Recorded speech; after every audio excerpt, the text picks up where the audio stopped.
कोई अपने ही लोगों को एयर स्ट्राइक से यानी इंडियन एयरफोर्स के प्लेन से कैसे उड़ा सकता है। जी हाँ, ये एक नासूर जो कांग्रेस के मन में था इतने सालों से, प्रधानमंत्री नरेंद्र मोदी ने कल नो कॉन्फिडेंस मोशन के दौरान बाहर निकाल दिया, उसको और गहरा कर दिया।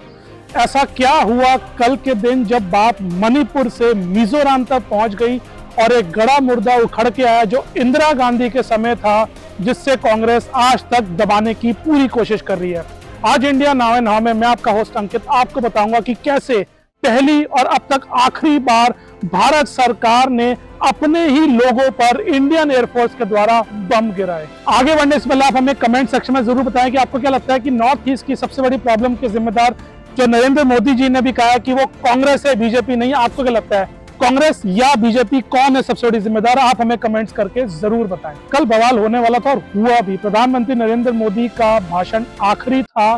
कल 10 तारीख थी। No confidence motion Bharatiya Janata party और एनडीए ने जीतना ही था, जो आसानी से जीत गई क्योंकि ऑपोजिशन जो भी थोड़ी बहुत थी वो वॉकआउट कर गई। लेकिन उनके वॉकआउट करने से पहले, नो कॉन्फिडेंस मोशन पास होने से पहले बहुत बड़ा बवाल हुआ था पार्लियामेंट में, जब प्रधानमंत्री पर दबाव डाला जा रहा था कि वो मणिपुर पर अपनी स्टेटमेंट्स दें। उन्होंने वो स्टेटमेंट्स दी, लेकिन उन्होंने मणिपुर के साथ साथ मिजोरम के मुद्दे को भी उठाया। उन्होंने ये साफ साफ कहा कि आजकल जो मणिपुर में हालात हैं, जहां पर कुकी और मैती ट्राइब्स लड़ रही हैं, उसको भी कांग्रेस ने उछाला था। उन दोनों को उन्होंने इतना पहले लड़वा दिया कि उनकी आज भी लड़ाई हो रही है और बीजेपी कार्यकाल में भी लड़ाई हो रही है, और बीजेपी लेकिन उसको संभाल के रहेगी। लेकिन कांग्रेस मिजोरम ना भूले, मणिपुर तो है ही है।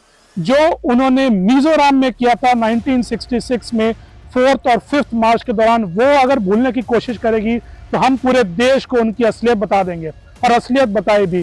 प्रधानमंत्री नरेंद्र मोदी ने कहा कि 5 मार्च को कोई नहीं भूल सकता जो भी मिजोरम में है, और कांग्रेस जितना भी दबा ले उसको कोशिश नहीं कर सकता। ये वो समय था जब मिजो नेशनल फ्रंट, अब जो बैन हो गई ऑर्गेनाइजेशन, वो चाहती थी कि असम से मिजोरम को अलग कर दिया जाए, क्योंकि असम एक ही राज्य था, मिजोरम नहीं था। मिजोरम असम का हिस्सा था, तो वो चाहते थे कि हमें अलग कर दिया जाए, नहीं तो हमें अलग देश बनाया जाए। अगर आप हमें अलग नहीं कर रहे तो हम अलग देश मांगेंगे।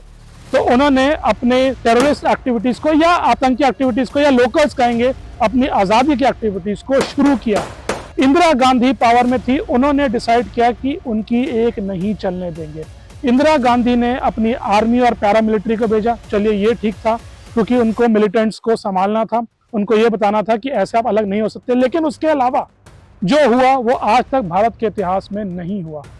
इंदिरा गांधी जी ने, जो प्रधानमंत्री नरेंद्र मोदी ने चीख चीख कर कहा, उन्होंने इंडियन एयरफोर्स का इस्तेमाल किया। जी हाँ, एयरफोर्स भेजी। पहले 4 मार्च को एयरफोर्स भेजी और मिजोरम के यानी अपने ही देश के इलाकों में बमबारी करवाई।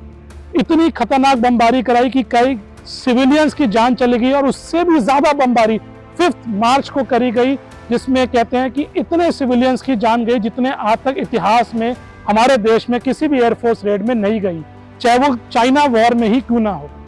इस इल्जाम के बाद कांग्रेस का इस पर कोई जवाब नहीं आया। प्रधानमंत्री नरेंद्र मोदी ने, कह सकते हैं, बहुत बड़ा सिक्सर मारा था इस बात पे।